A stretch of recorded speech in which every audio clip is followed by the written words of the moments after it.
Okay, welcome back to the Investigative Journal on this January 5th, 2016 day on our calendar. I'm your host, Greg Anthony. You're listening to FirstAmendmentRadio.com on this Tuesday. And yesterday, I started in the last segment of the second half hour playing you a presentation regarding the truth about Christmas, what you're not being told. And I got a couple emails to continue that presentation, and I'll tell you where to go and get the YouTube. But it's interesting because I used to do this years ago, maybe for 3 or 4 years in a row. I'd show you the pagan elements of Christmas and why it's being celebrated on December 25th.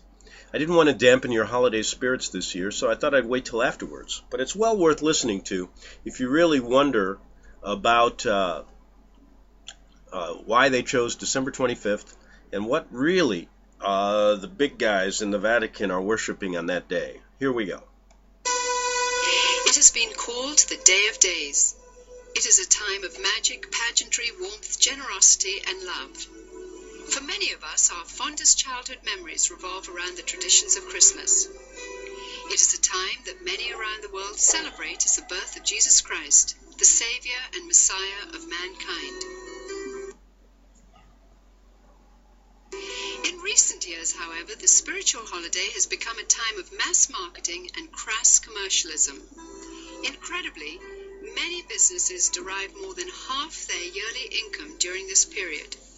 The process of gift-giving, once thought to have come from the story of the wise men who offered gifts to the newborn Christ, has evolved into the buying frenzy we see today during the month of December. But what about the other Christmas traditions? Have you ever wondered why we decorate the Christmas tree? Why we light the Yule log? Why we hang the mistletoe? And why we teach our children to believe in Santa Claus? In the next hour, you will discover the true origins of Christmas. You may be surprised or even... Okay, and who's doing this is Carly Matriciana. She's the author, researcher, and produced this nice little film on the truth about Christmas. And let's listen to what she has to say. Stop to learn the source of your favorite holiday traditions. Chances are you'll never look at Christmas the same ever again.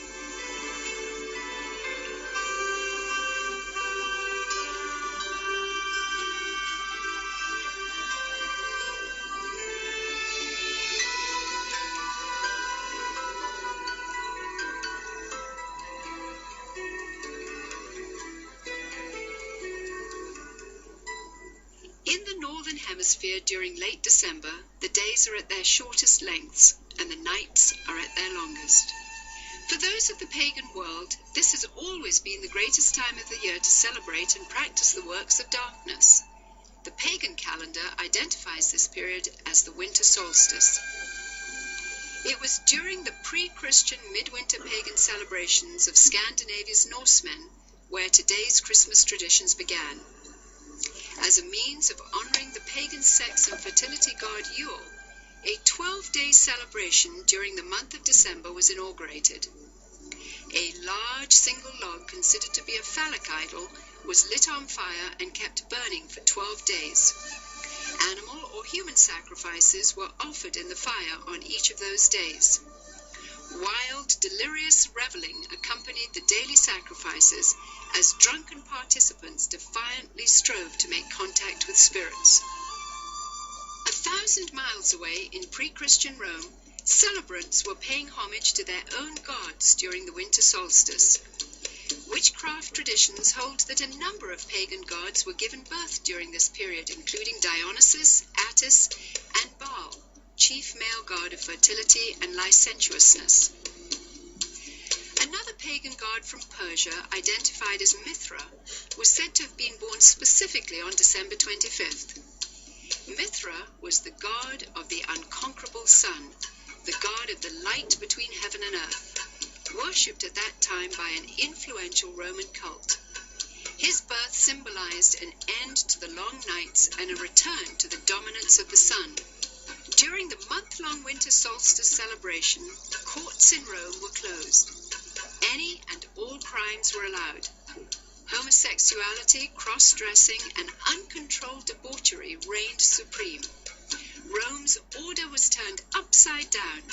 Even children were allowed to join in the drunken orgies as part of the Juvenalia celebration. By 270 AD, the Roman Emperor Aurelian had made it official, setting aside a 7-day period from December the 17th through the 24th, culminating in an exchange of gifts on December the 25th to celebrate the birth of the sun god. This Roman orgy to end all orgies later became known as Saturnalia, in honor of the god Saturn, the god of excess. Roman soldiers invading Britain brought with them their pagan orgiastic traditions.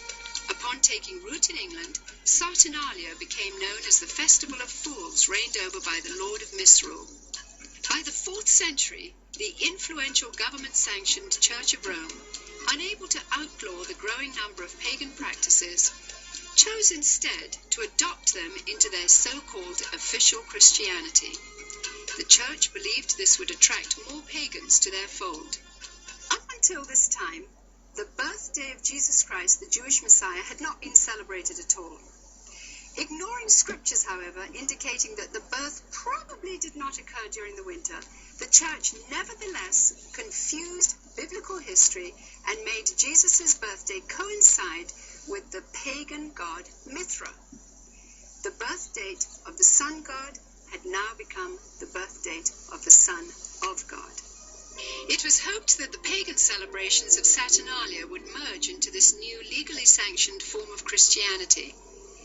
The Church's practice of changing the dates of Christian events to coincide with pagan festivals continued, and by the 7th century, Pope Gregory I had ordered Augustine of Canterbury to incorporate any and all pagan practices and customs into the expanding Roman Catholic Church.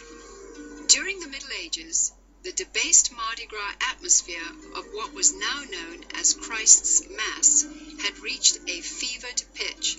Common practices included open sex in the streets, rioting, murder, and a number of pagan druidic Halloween rituals.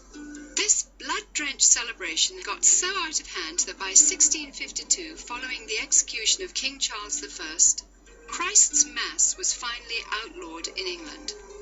A religious reform movement began sweeping the country, led by Puritan Oliver Cromwell.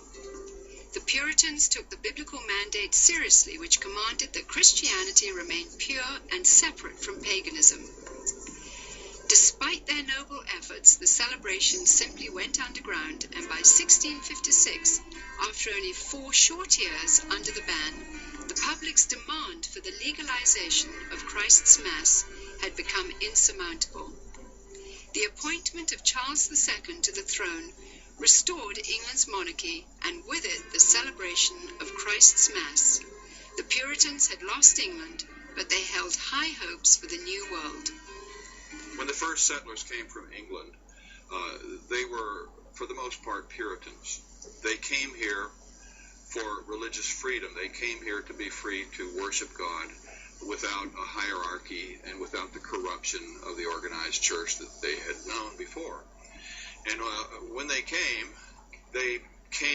with the clear knowledge of the danger of these pagan practices that had become so dear to the hearts of their ancestors. Following England's lead in 1659, the colonies of America had likewise outlawed Christmas. For 200 years, the clergy in New England battled to keep the riotous celebrations honoring the pagan god Saturn from infiltrating the New World. The Reverend Cotton Mather had warned in a Christmas Day sermon in 1712, "Can you in your conscience think that your Holy Saviour is honoured by hard drinking, lewd revelling, and by a mass fit for none but Bacchus or Saturn?" But the public's taste for sin and revelry persisted. In 1828, gang rioting during the Saturnalia-like Christmas celebrations got so bad that cities such as New York were forced to institute a professional police force for the first time in order to control the savagery.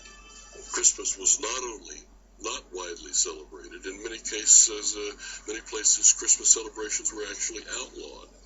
And this was because of the attitude of many of the churches who regarded it as primarily as a pagan celebration and as a reproach to the Lord.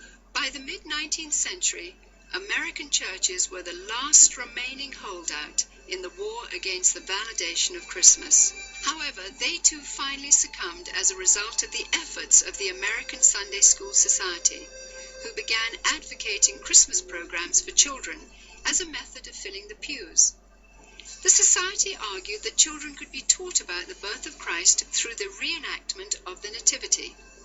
They also offered candy and treats to the children as a means of enticing families into accepting the holiday, despite its notorious history and blatantly pagan roots. The successful technique of bribing children with candy would later be used on an unsuspecting American populace in the effort to promote the acceptance of the pagan rituals of Halloween. However, it was the work of England's most popular writer, Charles Dickens, whose ghostly 1843 book, A Christmas Carol, cemented the Christmas holiday in the hearts of Americans forever. Dickens' well-loved story made the pagan Christmas feasts, shining trees, glittering shops, and family warmth irresistible to those wanting to experience the holiday. Coming to America in 1867 to promote his work, Charles Dickens packed theaters as he read his story to cheering audiences around the country.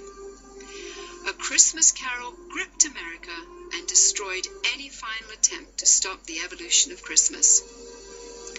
By 1875, the Puritans had been beaten, and by 1890, all American states had voted to make Christmas a legal holiday.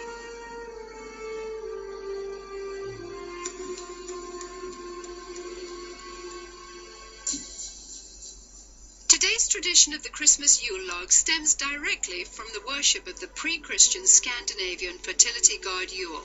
The burning of this phallic idol is also responsible for the concept of the 12 days of Christmas, which represented the 12 daily sacrifices offered up in the Yule log's flames. Another good example of the pagan elements of Christmas is the whole concept of Yule and the Yule log. The very term is derived from the Norse god Yule, spelled J-U-L. And every year around Christmas time, a huge log was cut down and fashioned into a fertility symbol and then burned for 12 days. And on each successive day, a new sacrifice to the god Yule was performed in the fire, and a new sacrificial victim was burned to death. Sometimes, but not always, these sacrificial victims were human beings.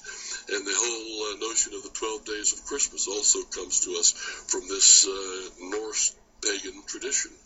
In an attempt to blur the origins of this horrific ritual, the Church of Rome placed the first day of the Mass of Christ on December 25th and the 12th day on January the 6th. Despite no scriptural references for January the 6th, it was selected as the day the wise men supposedly arrived to offer gifts to the newborn Christ. This day then has become known as Epiphany. During the Dark Ages, the European custom of putting an oil-lighted wick lamp in the windows during the 12 days of Christmas signified to neighbors that the occupants were participating in the pagan worship of the phallic idol Yule.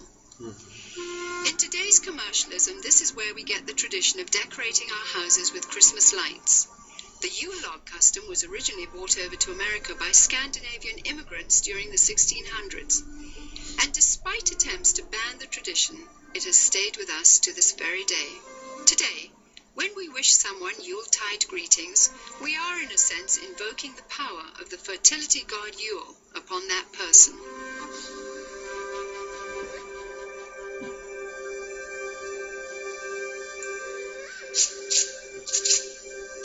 During the Saturnalia celebrations, holly and other greens were hung over doorways as part of a pagan ritual to ward off evil.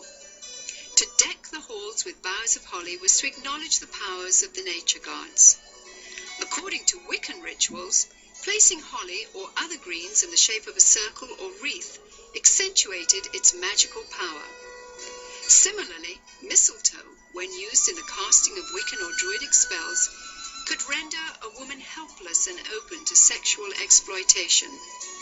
This is where we get our custom of hanging mistletoe in doorways today, and if a woman is caught underneath, she may be kissed and must not resist. The fir tree, the mistletoe, all of these things typically come from overtly pagan traditions, typically from Northern Europe, German, Norse, and English. Likewise, evergreen trees have always represented sex and fertility in pagan cultures. During the winter solstice, trees would be chopped down, brought inside, set up, and decorated as idols for worship. The Christmas tree was regarded as a sacred tree.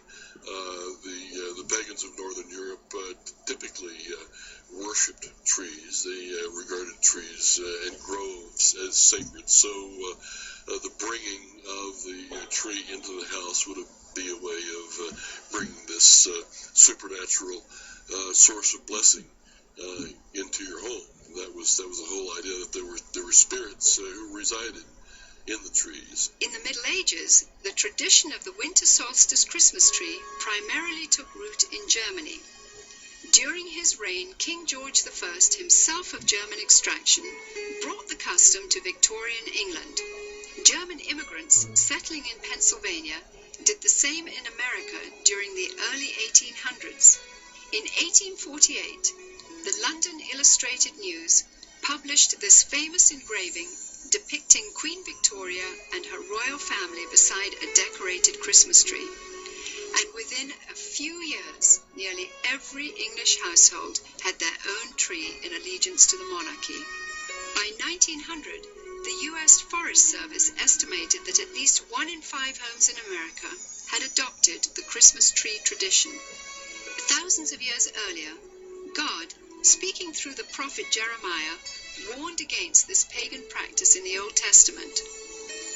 Thus saith the Lord, learn not the ways of the heathen, for the customs of the people are vain. For one cutteth a tree out of the forest, they deck it with silver and with gold. They fasten it with nails and hammers that it move not. Be not afraid of them, for they cannot do evil, neither also is it in them to do good.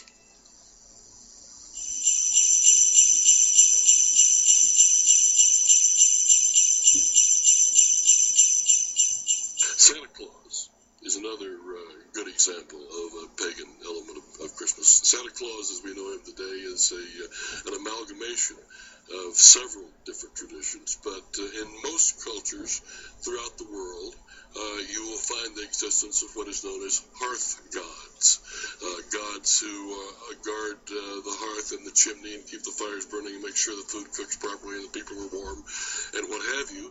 And at a certain time of year, in the middle of winter, typically, the hearth god dressed in red will come down the chimney to reward those who have pleased him during the course of the previous year, and to lay curses or hexes or other forms of punishment upon people who have displeased him. The concept of Santa Claus has had a long and winding history, with a number of diverse cultures contributing to the composite character we have today.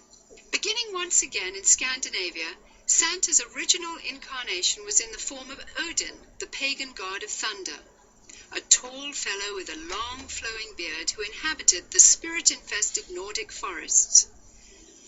Odin would travel the sky during the winter solstice, deciding who would die and who would prosper. Most believers were frightened of this particular time of year.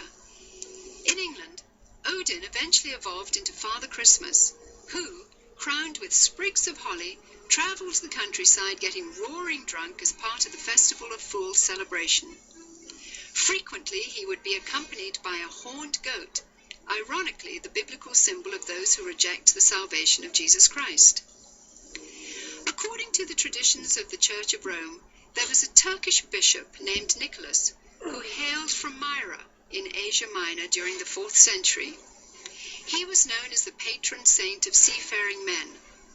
Over the centuries, as the legend began to unfold, it was rumored that St. Nicholas had actually captured the devil himself, put him in chains, and made him his personal servant. Recognized in various cultures as Krampus, Beelzebub, or Zwart Piet, Black Peter, This assistant of St. Nicholas is best known by his German name, Knecht Ruprecht. Described as a hideous horned creature, the servant Ruprecht was a dark and sinister figure who stood in stark contrast to the saintly Nicholas. Somehow, Father Christmas's companion, the horned goat, had metamorphosized into the foreboding horned devil called Ruprecht. As St. Nicholas traveled from house to house, inquiring about the behavior of children, Ruprecht would drop candy and gifts down the chimney into the good children's shoes which had been placed there. It was from this story that we get our tradition of hanging stockings on the mantle at Christmas time. If able to recite a verse or demonstrate a skill for St. Nicholas, the child would receive a gift. If unable to remember a verse, or if the child had been bad, he or she would receive a switch or a whip. Ruprecht also carried a large sack which he would frequently use to haul away the really bad boys and girls. As more and more Christian churches began combining the pagan rituals of the winter solstice with the celebration of the birth of Christ, emphasis on St. Nicholas's role began to shift. Some cultures began to downplay the role of St. Nicholas, but surprisingly retained Ruprecht. Eventually, Knecht Ruprecht was made the companion and servant to the Christ child himself. In this scenario, the devil is actually given the title Weihnachtsmann, or Santa Claus. 19th century writer Theodor Storm, in his story about Knecht Ruprecht, even goes so far as to describe the switches given to the children by Ruprecht as tools to be used in sadomasochistic rituals. Soon, the image of Ruprecht would fade from the Christmas tradition, but not his sadistic influence. Many of the early depictions of Santa Claus portrayed him not as a jolly gift giver, but of an unfriendly disciplinarian complete with a ready switch or whip. One of the problems with the Christmas gift thing for children is that it really is a religious teaching, a wrong religious teaching, because it teaches them that if they're nice, they get the gifts. If they're naughty, they don't. Or in my case, I was taught that he would leave us a bundle of switches. Isn't that interesting? It's a salvation by my own personal virtue. But there's a second thing wrong with it, and that is that they're going to get those gifts whether they're naughty or nice, because most parents love their children and wouldn't dream of, quote, ruining their Christmas. And they're not going to ruin Christmas. They're going to give those children the gifts anyway. And sooner or later, those thinking children are going to realize, I wasn't very nice, but I got the gift anyway. So it isn't important to be nice. It isn't important to do what is right and avoid what is wrong. German immigrants coming to America during the 1620s tried to influence the New World with the stories of St. Nicholas and his gift-giving companion, Knecht Ruprecht. But somehow the idea just didn't take hold until almost 200 years later. In 1819, America's best-selling author, Washington Irving, used his influence to promote St. Nicholas in a popular Christmas story titled Bracebridge Hall. Consulting Irving's writings, Episcopalian minister Clement Clark Moore penned a decidedly secular tale called A Visit from St. Nicholas in 1822. Later retitled The Night Before Christmas, Moore's poem was based on the tales of German and Dutch immigrants who had come to America. Intended originally only for his own children, Moore's story was published in the Troy Sentinel in New York and became an overnight sensation. Okay, we're going to take a break right now, come back in the second half hour, finish this up, and ask that major question: should Christians really celebrate Christmas on December 25th? Back in 3 minutes on the Investigative Journal. Since the beginning of time, kings have sought it, nations have fought for it. It has been traded, it has been borrowed, it has been purchased, it has been stolen. There's a reason for it: to secure the blessings of liberty to ourselves and to our posterity. Invest with the security of gold and silver. Call Discount Gold and Silver Trading at 1-800-375-4188 or visit discountgoldandsilvertrading.net. Listen to Financial Survival with your host Melody Cedarstrom right here on FirstAmendmentRadio.com at 4 p.m. Eastern or 1 p.m. Pacific Time. Visit discountgoldandsilvertrading.net. or call Discount Gold and Silver Trading at 1-800-375-4188. Toll free, 1-800-375-4188.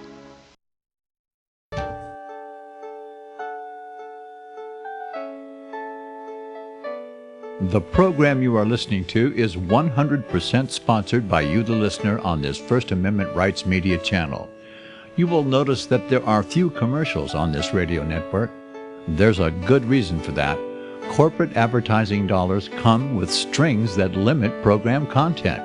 So without your help, these programs cannot continue on internet or our several affiliates. If you benefit by the educational law programs, we ask you to give.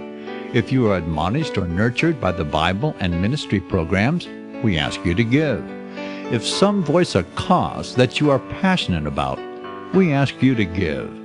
If you believe in any of these, we ask you to support them as you would a missionary on a continual basis, as if giving a tithe for missionary radio. These programs are not commercially viable and must be supported by those faithful to the cause of truth. Look for the button to sponsor your favorite programs at our listen and schedule pages on the internet. Then, when you subscribe, we will send you the last quarterly MP3 CD of that program immediately, and continue to do so with each new quarter. We will also give you unlimited archive access to all of our programs. We're asking you to give much less than a tithe, so that you may also send support directly to a particular program host, cause, and anywhere else the Spirit may lead you. Do all to the glory of our God and Creator, for His holy nation, the only kingdom that will last forever. Thank you for listening.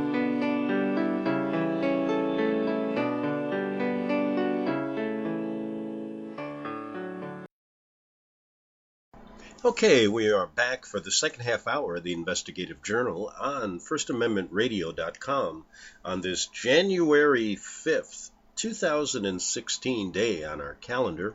And of course, I'm your host, Greg Anthony, and we're exploring the truth about Christmas. Oh, and the reason I'm doing it afterwards is not to dampen your holiday spirits.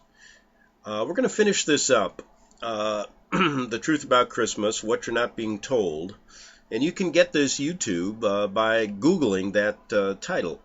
Then we're going to ask the question that a lot of Christians will ask. What date was Jesus really born? We're going to explore that after this. We finish this video. Let's continue. Gone were the bishop's remnant of St. Nicholas. He was now a jolly old elf imbued with supernatural powers. More had also replaced Nicholas's companion, the horned-necked Ruprecht, with 8 horned magical reindeer. As the popularity of the night before Christmas grew, Moore became increasingly concerned that the story's emphasis on the supernatural and its disregard for Christ would reflect poorly on his position as a minister. As a result, he refused to take credit for its creation until the story became so popular that he could no longer resist. 40 years later, illustrator Thomas Nast, political cartoonist for Harper's Weekly, seared the image of Santa Claus into the minds of the world by creating a drawing which combined Moore's jolly old elf with images of St. Nicholas taken from his own native Bavaria. By 1880, Santa was a thoroughly secularized folk hero who had become increasingly irresistible to retailers worldwide. One factor that has contributed to the paganization of Christmas, the complete paganization of Christmas, has been the element of commercialism. It may seem odd to think of it in that context, but remember that Christ himself identified the love of money as a spiritual force in and of itself.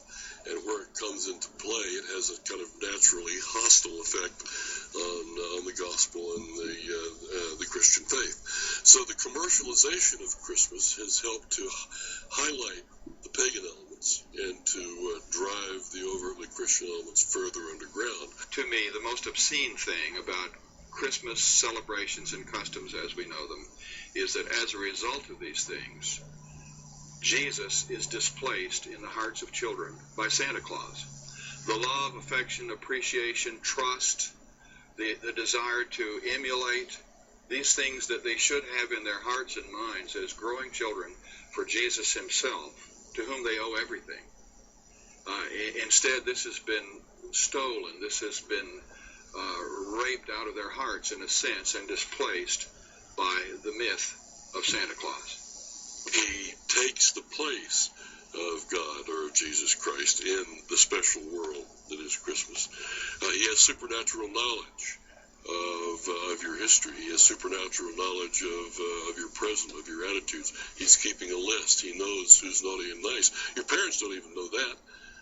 He's obviously got some conduit to knowledge that is beyond the human, and he flies through the air, capable of visiting every place on the globe in the course of a single night. In many, many ways, Santa exhibits supernatural qualities that provide a kind of a surrogate deity or a substitute for God or for Christ. Myths, by definition, evolve and change, and things are added. We used to have a Santa Claus figure that was confused with St. Nicholas and confused with other pagan figures, and then somehow he evolved through the drawings of Thomas Nast and others into what we see today, but he had a sleigh with 8 supernatural reindeer that could fly. And so the Christmas traditions that are pagan continue to change. But the truth of Jesus, the truth of the Incarnation, the truth that the Word was made flesh and dwelt among us, never changes, never will.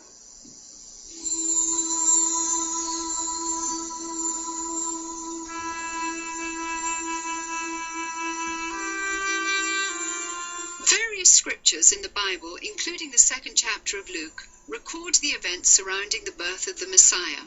A decree from Caesar Augustus had gone out, requiring all people to return to the city of their origin for taxation purposes. Mary, who was pregnant with a child conceived by the Holy Spirit, made the difficult journey to Bethlehem along with her husband Joseph. Both Joseph and Mary were of the lineage of King David. Upon arrival, they found all the inns to be full, but were provided with a stable where Mary could have her baby. At the same time, an angel announcing the birth of the Messiah appeared to shepherds tending their flocks in a field nearby.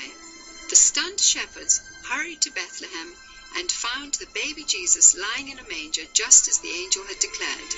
Although traditional nativity scenes placed 3 wise men at the stable at the time of Jesus Christ's birth, according to Scripture, these wise men visited Jesus later at his home.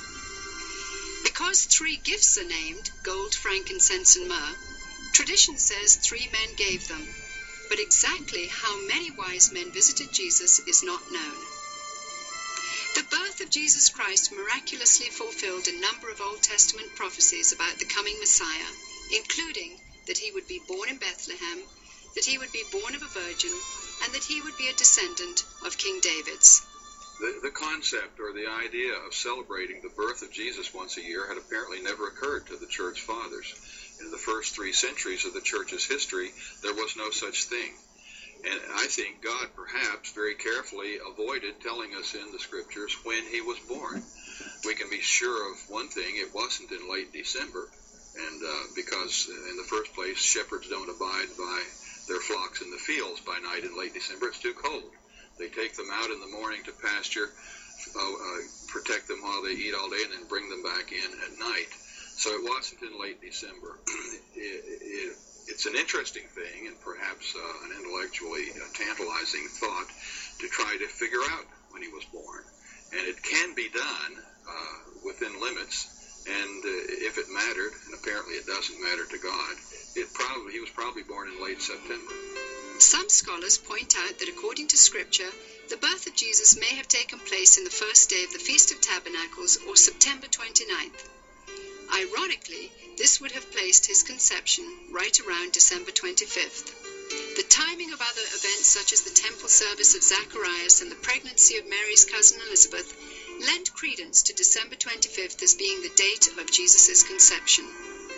Since Christians believe that life begins at conception anyway, and not at birth as pro-abortionists believe, this may be a more appropriate reason to remember this time of the year as the period in which God came to earth in human form. For some, Christmas today simply means a time to get together as a family. For pagans, it is a deeply religious time to celebrate the winter solstice. Retailers, of course, view it with eyes towards making huge profits. Others use this time to reflect on the birth or conception of Jesus Christ, while many parents use Christmas to perpetuate the myth of Santa Claus to their children.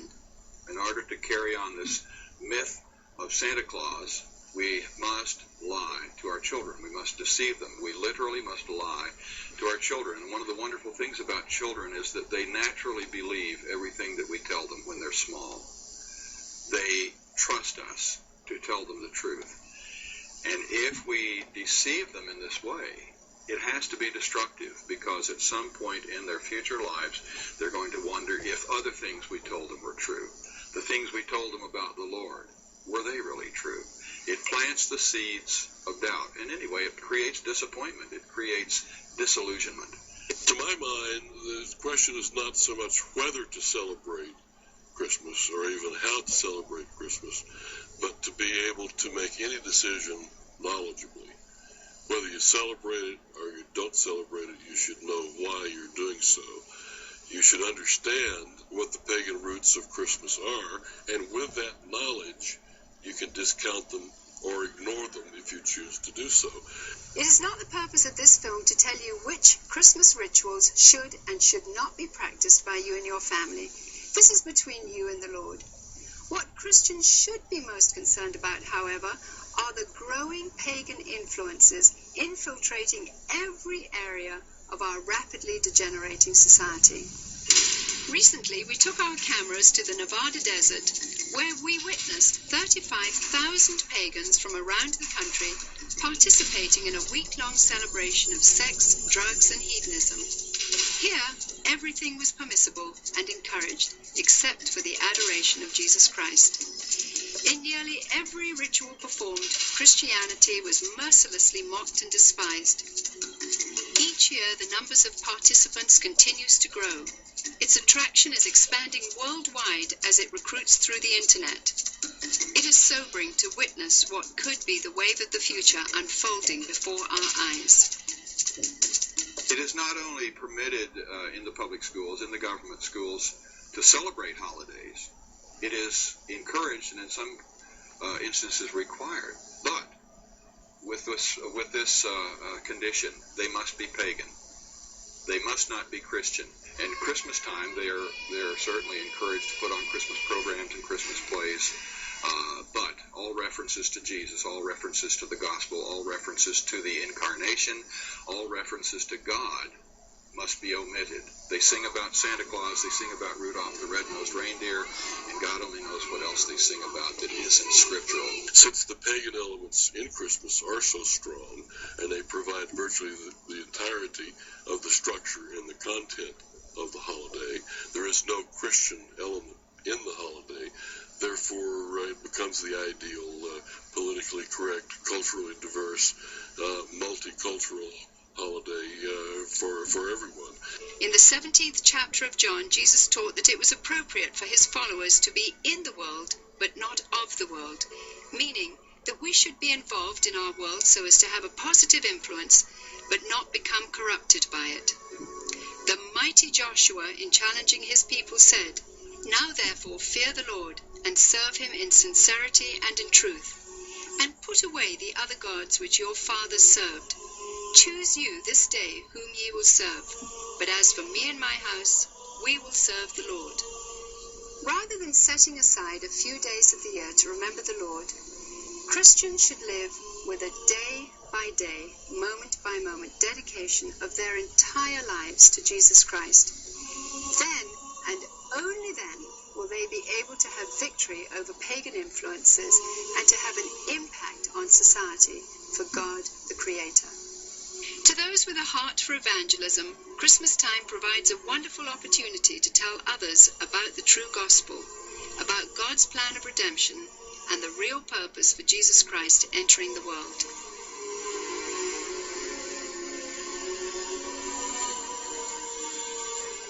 Okay, that concludes that video regarding the truth about Christmas. Now I thought we'd explore, when was Jesus really born? There have been many different dates. I just chose this one for biased reasons that I'll tell you later. You know, like most Christians, I'd love to know the date of the birth of Christ. I'd love to know exactly when Jesus was born. My personal belief was that Christ would have been born sometime in September, and there's a number of reasons that I believe this. One is, if you look at Luke chapter 1, verse 5, it says this: "In the time of Herod the king of Judea, there was a priest named Zechariah who belonged to the priestly division of Abijah." Now, without going into a lot of information about priests, they served twice a year. And in 4 BC, and I believe Christ was born in 3 BC, and again, Ernest Martin has a book called The Star That Astonished the World that has a lot of very technical information about this that I think he's probably right on. But in 4 BC, the course of Abijah served the last week of May, which meant that Zechariah would have gone home and his wife Elizabeth would have been impregnated in June. 9 months after, or 6 months after June is December. And it was in the 6th month of John the Baptist's conception, if you will, after his conception, that Mary was impregnated. So that would mean that Mary would have been impregnated in December and then born in September. Also, remember the record of the shepherds in the fields by night. Well, I've been to Israel a number of times, and it snows many times in December, and it's cold in December outside of Bethlehem in the hills of Judea. It is cold. So the chances are that the shepherds aren't just going to be in the fields at night. They would have been in the sheepfold. It was traditional that the shepherds were in the fields at night after the harvest. The harvest would have all been completed by August, but then before the cold months settled in, and then at that point they'd bring them inside into a sheepfold. So the fact that the shepherds were out in the fields by night points to September. Also, at the fall of the year, if you're traveling with a pregnant woman, and I believe Joseph had a window of time in which he could have traveled with Mary. But I believe that as Mary got more and more pregnant, there was more and more pressure in Bethlehem against her. And so Joseph would have traveled in the fall of the year. Is a good time to travel. You're past the heat, but before the cold of the year. And then Revelation 12 has an interesting statement. Talks about a sign in heaven. And Ernest Martin has done some good work to show that this would point to to early September of 3 BC.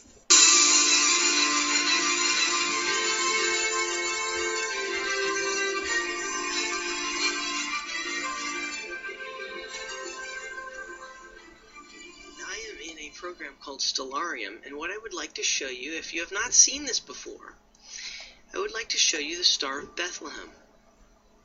It's been a mystery for quite some time, but we know what it is now. We know what happened. Remember, this is the king of the universe. So we're looking for king. Well, the first thing, if we're going to look for king, we see is Leo. Leo is the king. King constellation. King of the jungle. The lion. King. The lion of the tribe of Judah. King. Jesus. Interestingly enough, we have a star right down here called Regulus, part of the constellation of Leo. Does that ring a bell? Regulus? It's where we get our word regal. Royalty. Kingship. This is the king star in the universe. This is it. In Leo. That matches just fine. What else can we find? Three's a charm. Jupiter. Biggest planet in our solar system. It's also named the king planet. For obvious reasons. Well, we had a group of magi back in the day before Jesus was born, and they were looking for a king. Well, let's see what happened. We are now in June of 3 BC. This program actually has a 0 year, which makes no sense at all because there is no such thing. So it throws everything off a year. So we're actually in 3 BC because 0 BC is actually 1 BC because it goes from 1 AC to 1 BC. But you get my drift. So we're in June. I'm just going to cruise by the days right here. I'm just going to let the days run. Watch Jupiter. Jupiter's cruising right towards Regulus.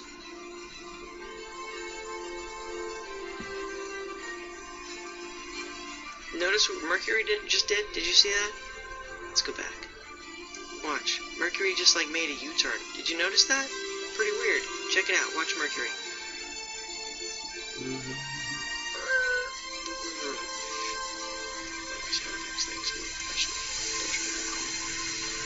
That's called retrograde motion. It means we're watching from a moving planet. We're watching from a moving platform, so to speak. So we are in August. We're going to cruise forward. And boom. September 11th. Jupiter hits Regulus in Leo. King, king, king.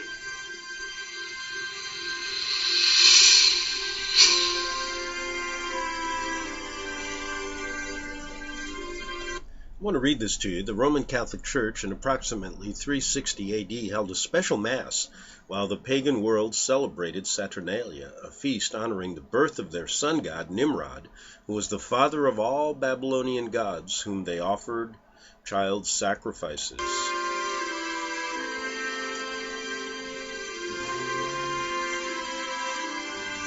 And let it be noted that most people think that the word Christmas means the birth of Christ. By definition, it means death of Christ in the World Book Encyclopedia, the Catholic Encyclopedia, and a book entitled The Mass in Slow Motion.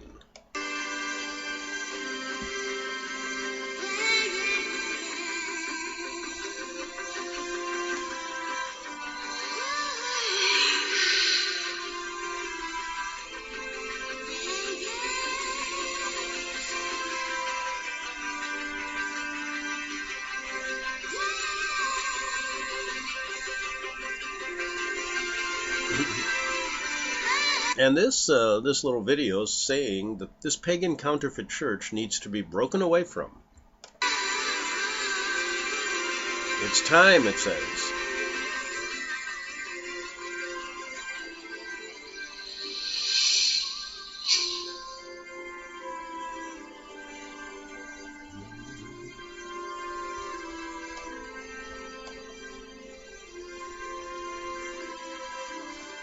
Okay, I'm going to end it right there. We have a few minutes to go before the end of the show.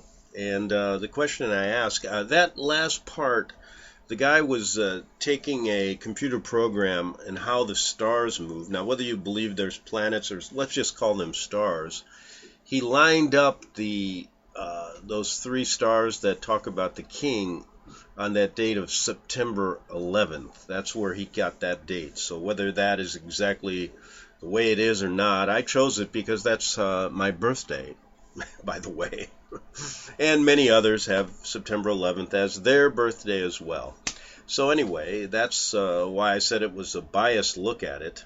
There's a lot of biblical evidence, and God never really said the exact. He could have said, okay, Jesus was born on this exact date, but he didn't put that much importance to the exact date, did he? I think it's interesting if you just take a look at how you celebrate Christmas.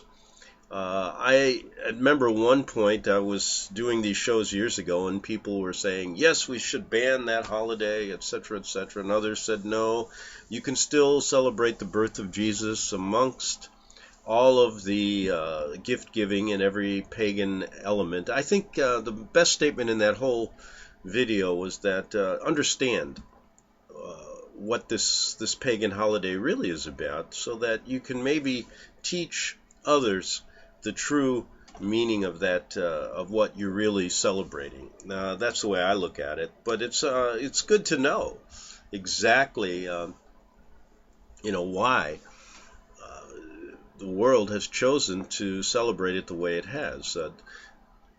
Also, look at the way, I said I was going to play something called The Light Show the Vatican did. Google that. You're going to find it interesting. I found it to be startling. It happened in first week of December this year. The Vatican Light Show, and exactly what they were doing on the facade of St. Peter's.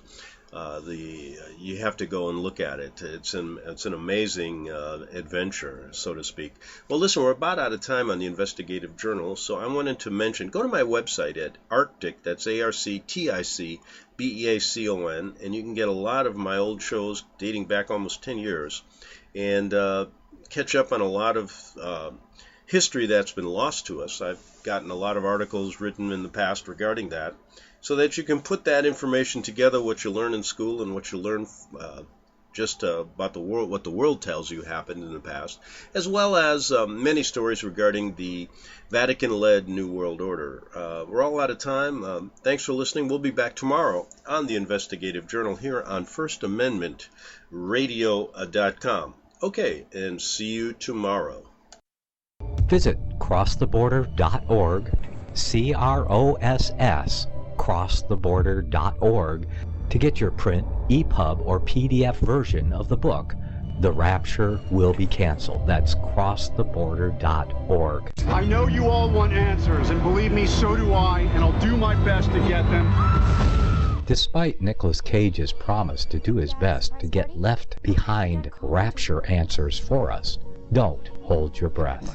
Not everyone believes Left Behind is true prophecy. Some may even regard as conspiratorial the mainstream re-release of the Left Behind movie, with actor Nicolas Cage portraying the main character, as an attempt to further reinforce in the minds of all this perception of false prophecy, in order to condition the masses for the play about to begin. If you want true Bible prophecy answers, get the book, The Rapture Will Be Canceled. The author exposes the Latin rapture origin, the 7-year tribulation deception, true Bible revelation of Daniel's 70 weeks, the abomination of desolation, the restrainer, America in the Revelation, the image of the beast and the mark of the beast, and the truth about God's chosen people, and so much more about Bible prophecy.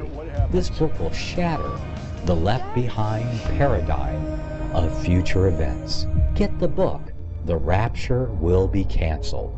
Visit crosstheborder.org, CROSS, crosstheborder.org, to get your print, EPUB, or PDF version of the book, The Rapture Will Be Canceled. That's crosstheborder.org.